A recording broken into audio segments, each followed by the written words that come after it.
Software licensing therapy. Software license therapy. Hello and welcome to a new episode of Software Licensing Therapy. Today we are going to have a conversation about support contracts for software. And we're going to go a little bit more specifically into Microsoft Unified Support. But first, Taco, I would like to get your customer view on what do you see in this space, and what are your general thoughts about support contracts That's an interesting from software question, vendors? Ira. A controversial one to a certain extent. So if you go back in time when you bought on-premise software, so software you install on your laptop and you have a physical copy and a license key and you can move that from computer to computer, support usually was included in the fee you paid for the software. Now, the software vendors over time moved away from the on-premise variants to more subscription-based software and started to introduce support agreements that complemented support that previously was kind of included in what you paid for. But then they started, at least in my mind, expanding the set of services. And with that, they were increasing the cost of additional support contracts. And to a certain extent started to make it mandatory as part of their overall offering. So if you buy subscriptions, you have to buy a support contract. I think the one that was really visual for many customers was Microsoft. During many years, they offered the Premier Support solution, which was a additional support offering that you could tailor to your specific needs. So instead of paying for everything, you could say, okay, I want this part and this module because that is meeting my requirements. Then over time, they started to replace that with unified support. And unified support became a model where the cost for unified support is based on your spend on Microsoft. So percentages of the different categories of spend, like subscriptions, Azure consumption, on-premise software, and in the end, where it is today, most companies that sign a unified support agreement with Microsoft roughly pay between 10 and 15% of their total annual spend with Microsoft on unified support. And other vendors have followed suit because they see it's a model that seems to work. Many companies are afraid to move support contracts from the original manufacturer to a third party. And it just generates a lot of money. So increase your spend with the vendor, automatically your support cost increases, even if you don't expand your usage. If you think about vendors increasing their prices every year, with that, the support cost will go up as well without you having to do anything. So it becomes an interesting game. Oh, yeah, that's really interesting. And I mean, my thoughts around this is support contract. What do you actually mean by a support contract, or what is it that you would actually want to have from a support contract? And I think you said that a little bit as well, because it's about the vendors supporting you to make sure that the stuff you've bought works the way it should work. But looking at it now, for me, it sounds more like it is to drive adoption for you as a customer to use even more of the software you've spent your money on, which on the one hand is quite good, but on the other hand, does it really give the effect that that the customer is supposed to get.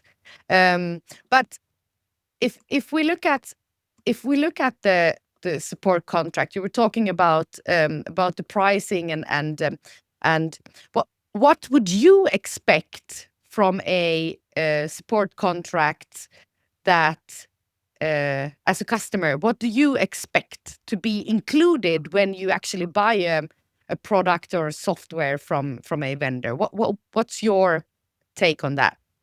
That's an interesting question, because I know that expectations can vary significantly depending on where you sit or who you are. But if I turn the question around a little bit, if I take Microsoft Unified Support as an example, one of the prime components in that packaging is what they call unlimited reactive break fix for incidents, prioritized by Microsoft severity model. So take the example that I have subscribed to the Microsoft 365 suite of services, and Exchange Online doesn't work. Then I can open up a ticket with Microsoft, and Microsoft will react depending on the impact on me as a company.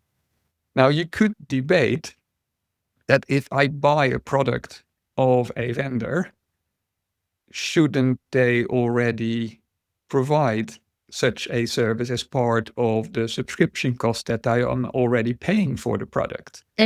So look at it, if you as a private person, you buy something, you expect, first of all, a warranty period, so that if something happens with the product within a certain period of time, you can knock on the door of the vendor and either get a refund or get a repair or a replacement product. With the subscriptions, it doesn't work that way anymore. So instead of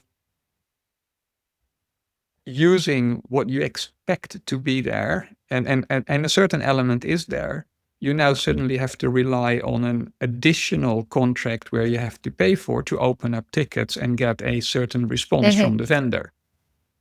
And if I pay that amount of money, you expect that reactive break fix to be good. And that's where it starts to get a little bit hairy, because it isn't. So you're starting to pay for something, expectations are being set, and then it's not being delivered. Now, packaging is including more components, and then this is what you were pointing towards, adoption, for example. Yes, if you're new to the subscription services, you need to drive adoption. And then within the unified support packaging, there is absolutely services like Fast Track and other components that will help you implement and drive adoption of it. But at a certain point, that adoption is done. But you keep on paying for those included services. And so the more mature you get in using the products, the less dependent you actually are on the components that are included, but you're still paying for them because there is no option to exclude them. That's interesting. So actually there are a couple of different, do we want to call them problems or challenges, now specifically looking at the Microsoft Unified Support, or the way it's set up nowadays. So I mean, obviously there is a problem on the cost, and you were mentioning. Could you repeat those percentages or the numbers again? Because I think comparing to the Premier support and unified support, the cost modeling is completely different. The cost modeling is different, where in Premier support, it was more like fixed fees for certain modules. So you could build up the setup that would work for you or met the needs that you have as an organization. In unified support, for example, the band that you pay for the different products is like between 6 to 10% of your subscription spend, between 8 and 12% of your Azure consumption, and then a certain percentage of the on-premise software or software assurance that you're still paying there.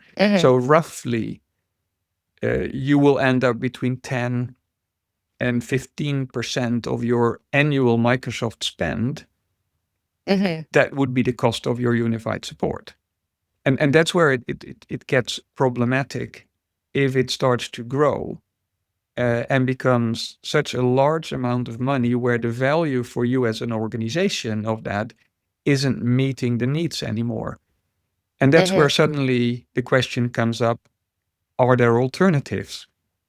Yeah, exactly. And where for other vendors, look at Oracle, for example, where companies like Rimini Street and others have challenged the vendor and have come into the market with support arrangements at more than 50% less of the cost of the original vendor.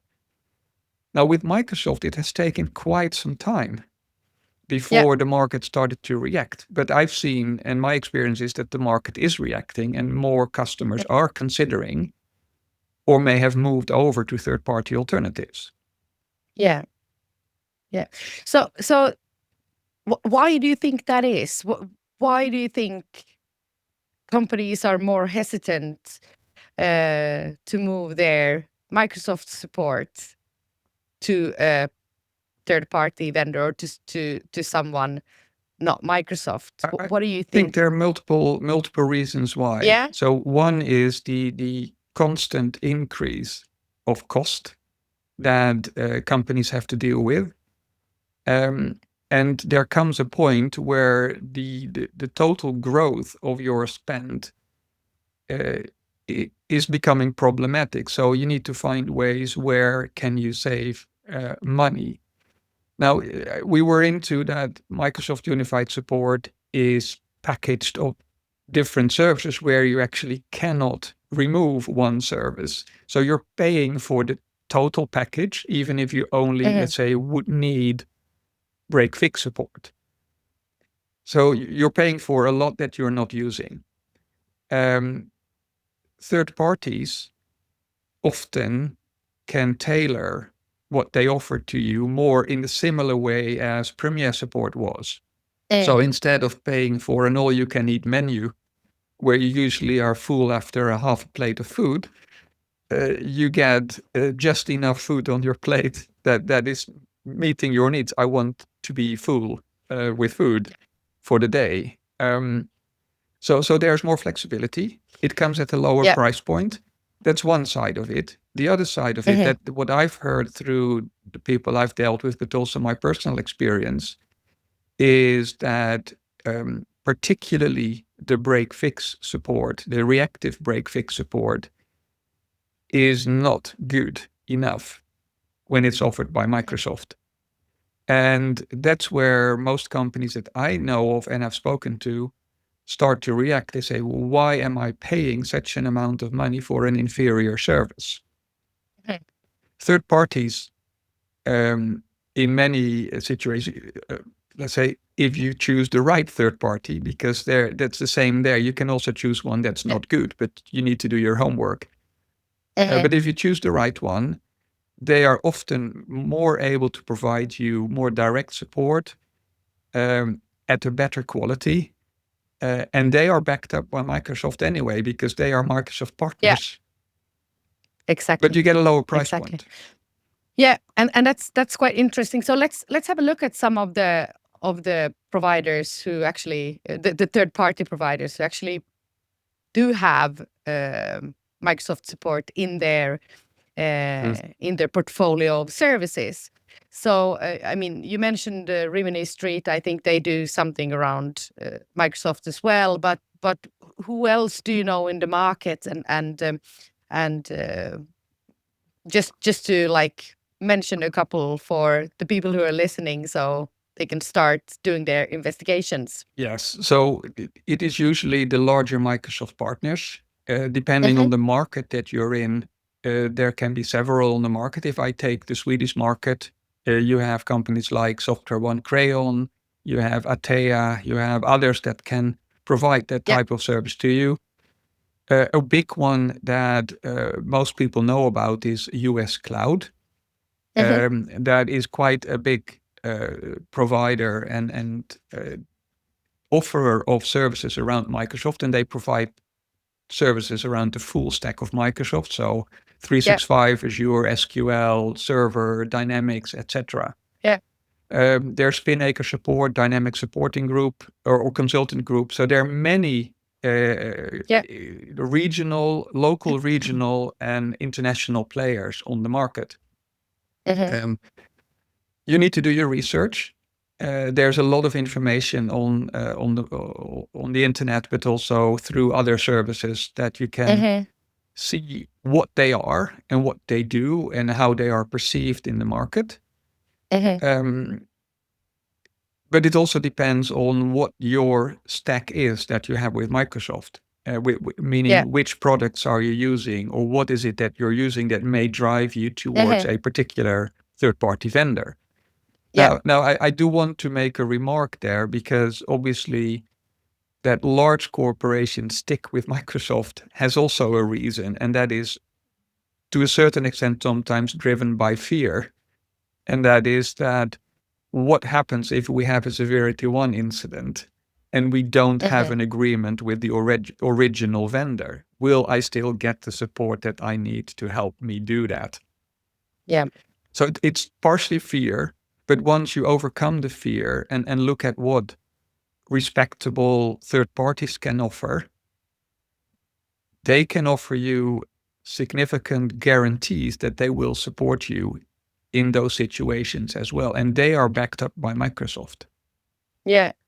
And I think it's quite an interesting. I mean, this is going to go potentially a little bit off topic because we're talking about the support contract, but with the combination of the licensing contract itself and with the changes that are or have been happening for many years now, but the removal of the enterprise agreement and more customers moving towards CSP contracts. I mean, also there you will have a combination of the licensing and the support contract, and all of these providers also they have to provide you with a certain, at least a minimum level of support, but you can increase that with that partner as well. So I think if we just go into like first of all, what are the considerations? You were into it a little bit already, Taco, but what are the considerations that you would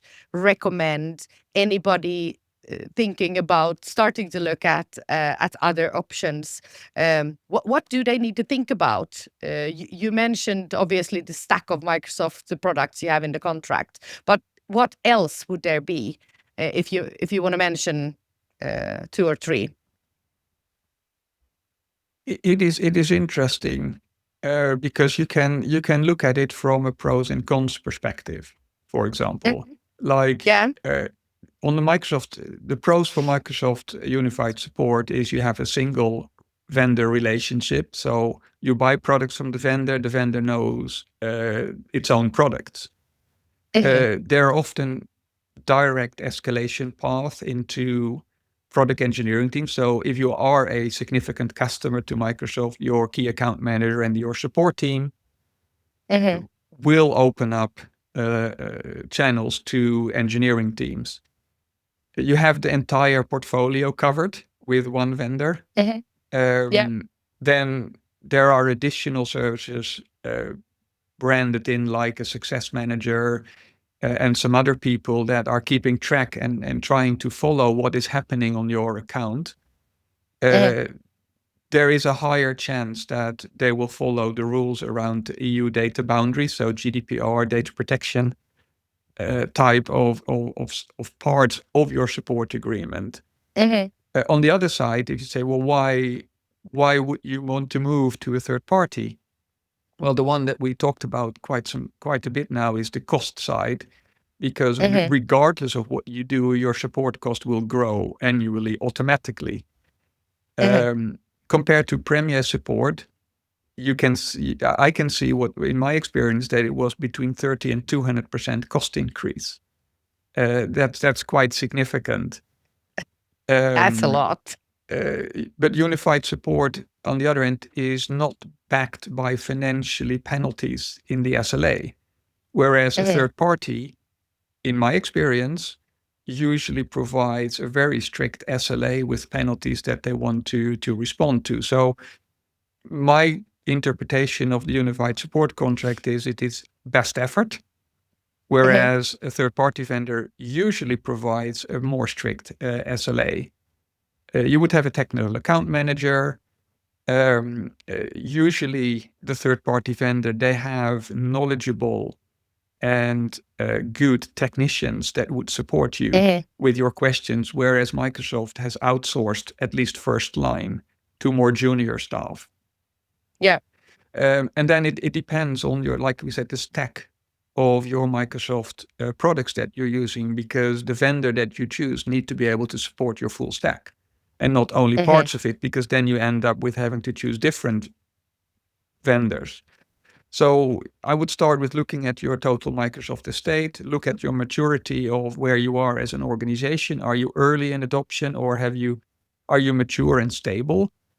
And then investigate and talk to third parties and see what they can offer, and then compare that to what you get from your original vendor, and make a decision.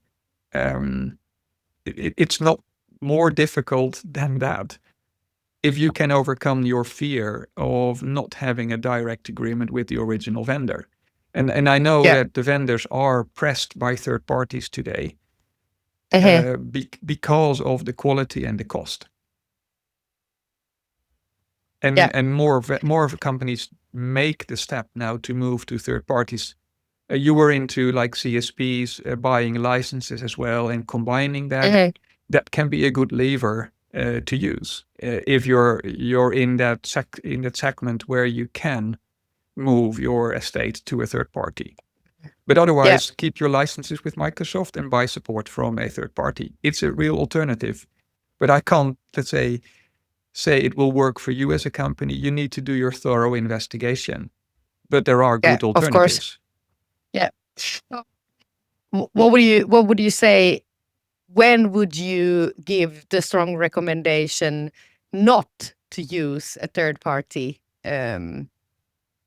vendor for your Microsoft support? Do you have some? I don't think there is that particular thing that says you need to stay with the vendor. The only thing I can think of, if you are in a highly regulated environment, or if you are more like a public sector, then there could be requirements that force you to stick with the original vendor, both for the products and for the support. But I am not aware of any private company that would be bound by that. I think it's more of the fear factor of not having the agreement with the original vendor. In my experience, and I've seen it as a real fear factor, it is a what if scenario. What if this happens? Will we still be supported?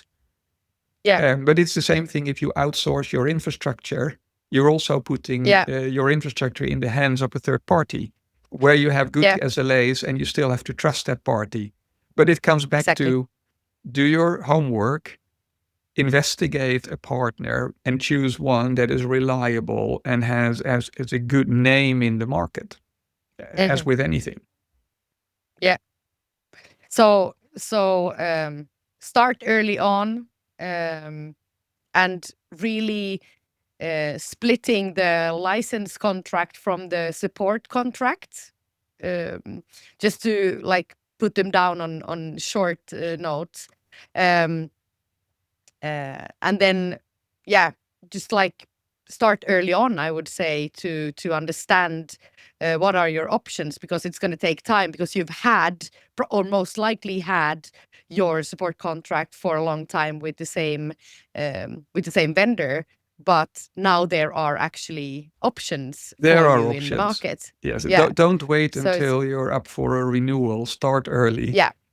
Investigate your alternatives. And if you have an alternative but don't want to move from Microsoft, for example, use that Yeah. in your negotiations. Awesome. I think this is really interesting to like where this is gonna go. What I'm hearing from some of the discussions is that actually quite big organizations have decided to leave the Microsoft Unified Support and go with one of the, let's say, former LSPs or resellers, or with one of the bigger or more well-known CSP partners, even though the customer is not on CSP, but just to move the support contract Exactly. in there. And apparently there have not really been any issues with that. Now, I haven't talked to a lot of people, but to some quite close ones. So I think it's a good option, like you're saying, to explore the option and to see what you can actually get. And I think it's interesting what you're saying specifically around the SLA part, because I remember that from my years in the reselling business, that we were really focusing on making sure that we have proper SLAs on the support contracts that we were offering to make sure that the customer gets the support based on how severe the issue is that they're having, so that they can actually feel safe about that. And I can really emphasize with that statement from you. Great, Taco. Thank you very much for Thank you. for a great conversation again. And well, we'll talk soon again on some other topics. And thank you for Absolutely. listening to Software Licensing Therapy. Have a good day. Bye bye. Have a good day. Bye-bye.